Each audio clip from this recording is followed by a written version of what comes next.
Berita terakhir Tribuners, plafon pasar rakyat Gumumai Bula jebol, pedagang terancam tapi tetap bertahan.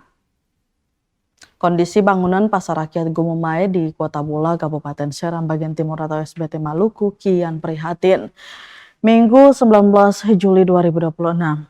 Sejumlah bagian plafon mengalami kerusakan hingga jebol menyebabkan puing-puing bangunan jatuh ke area lapak pedagang.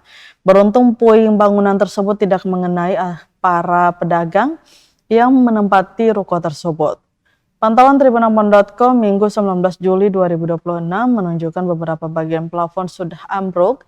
Rangka atap terlihat terbuka sementara puing-puing plafon berserakan di lantai dan di dalam lapak pedagang. Selain plafon yang rusak, sejumlah dinding bangunan tampak retak dan lembab. Kondisi tersebut membuat para pedagang merasa tidak nyaman dan khawatir sewaktu-waktu material bangunan kembali runtuh. Meski demikian, aktivitas jual beli di pasar tersebut tetap berlangsung seperti biasa.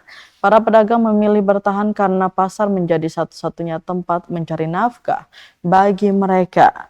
Salah seorang pedagang Mamalan mengaku nyaris menjadi korban saat puing-puing plafon tiba-tiba jatuh di lokasi tempatnya berjualan.